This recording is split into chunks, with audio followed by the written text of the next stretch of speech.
നമസ്കാരം.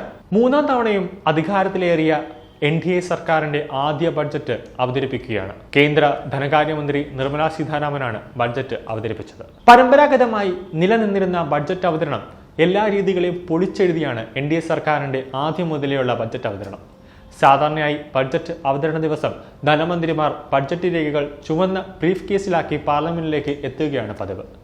അതെല്ലാം മാറ്റിക്കൊണ്ട് 2019 ബ്രീഫ് കേസിന് പകരം നിർമ്മലാ സീതാരാമൻ ബാഹി ഖാട്ട ആണ് തിരഞ്ഞെടുത്തത്. ചുവന്ന നിറത്തിലുള്ള ബാഹി ഖാട്ടയിൽ പൊതിഞ്ഞ ഡിജിറ്റൽ ടാബുമായാണ് ഇത്തവണ നിർമ്മലാ സീതാരാമൻ ബഡ്ജറ്റ് അവതരിപ്പിക്കാനെത്തിയത്. ബഡ്ജറ്റ് അവതരണം കൂടുതൽ പേപ്പർ രഹിതമാക്കുക എന്ന ലക്ഷ്യമാണ് ഇതിലൂടെ നിർമ്മലാ സീതാരാമൻ രാജ്യത്തിന് നൽകുന്നൊരു സന്ദേശം. എന്താണ് ഈ ബാഹി ഖാട്ട എന്ന് നമുക്ക് നോക്കാം.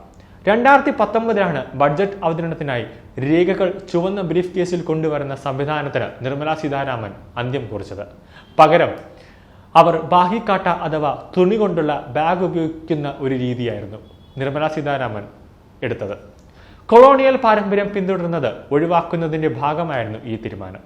സ്വാതന്ത്ര്യ ഇന്ത്യയിലെ ആദ്യ ബഡ്ജറ്റ് അവതരണം നടത്തിയത് ഇന്ത്യയുടെ ആദ്യ ധനകാര്യമന്ത്രിയായിരുന്ന R.K. ഷൺമുഖം ഷെട്ടിയാറായിരുന്നു. ഒരു ലെതർ പോർട്ട്ഫോളിയോ ബാഗിലാണ് അദ്ദേഹം ബഡ്ജറ്റ് അവതരണത്തിനുള്ള രേഖകളെല്ലാം തന്നെ കൊണ്ടുവന്നത്. പിന്നീടുള്ള വർഷങ്ങളിൽ അധികാരത്തിലേറിയ വിവിധ ധനകാര്യമന്ത്രിമാർ ഈ പാരമ്പര്യം അതേപടി പാലിക്കുക തന്നെ ചെയ്തിരുന്നു. ബഡ്ജറ്റ് രേഖകൾ ബ്രീഫ് കേസിലാക്കിയാണ് അവർ ബഡ്ജറ്റ് അവതരിപ്പിക്കാനായി പാർലമെന്റിലേക്ക് എത്തിയത്. എന്നാൽ ബഡ്ജറ്റ് അവതരണത്തിനായി പേപ്പർ രേഖകൾ ഉപയോഗിക്കുന്ന സംവിധാനത്തിനും നിർമ്മലാ സീതാരാമൻ എന്നേക്കുമായി വിട ചൊല്ലി. പകരം തദ്ദേശീയമായി നിർമ്മിച്ച ടാബ് ഉപയോഗിക്കാൻ തുടങ്ങി. 2021 രാജ്യത്തെ ആദ്യ പേപ്പർ രഹിത ബഡ്ജറ്റ് അവർ അവതരിപ്പിക്കുന്നത്. കേന്ദ്ര സർക്കാരിന്റെ ഡിജിറ്റൽ ഇന്ത്യ പദ്ധതി പ്രാവർത്തികമാക്കുന്നതിന്റെ അടിസ്ഥാനത്തിലായിരുന്നു പേപ്പർ രഹിത ബഡ്ജറ്റിന് തുടക്കം കുറിച്ചത്. 2021, 2022, 2023 തുടങ്ങിയ വർഷങ്ങളിൽ പേപ്പർ രഹിത ബഡ്ജറ്റിന് ജനം സാക്ഷ്യം വഹിച്ചു. 2024 ഇടക്കാല ബഡ്ജറ്റിലും പേപ്പർ രഹിത ബഡ്ജറ്റായിരുന്നു.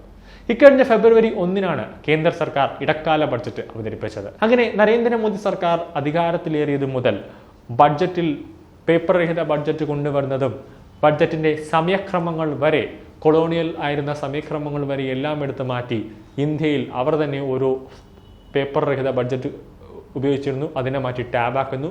നേരത്തെ കൊളോണിയൽ കാലഘട്ടമായിരുന്നത് ബ്രിട്ടീഷ് ഭരിച്ചിരുന്ന സമയത്തുള്ള രീതികളിൽ വൈകുന്നേരം 5 മണിക്കായിരുന്നു ബഡ്ജറ്റ് അവതരണം. അതിനെ മാറ്റി രാവിലെ ആക്കുന്നു. അങ്ങനെ കോൺഗ്രസ് ഭരിച്ചിരുന്നപ്പോൾ ഉണ്ടാകാത്ത മാറ്റങ്ങൾ ധനമന്ത്രി അതായത് BJP സർക്കാർ അധികാരത്തിലെത്തിയതോടുകൂടി മൊത്തത്തിലൊരു മാറ്റം തന്നെ എല്ലാത്തിലും കൊണ്ടുവന്നു. അതായത് കൊളോണിയൽ കാലഘട്ടത്തിലെ ഓരോ ചിട്ടകളും ഓരോ നിയമങ്ങളും ഓരോന്നായിട്ട് പുറത്തേക്ക് എടുത്ത് കളയുന്ന ഒരു കാഴ്ചയാണ് നമ്മൾ ഓരോ ദിവസവും കാണുന്നതെന്ന് തന്നെ എടുത്ത് പറയേണ്ടതാണ്.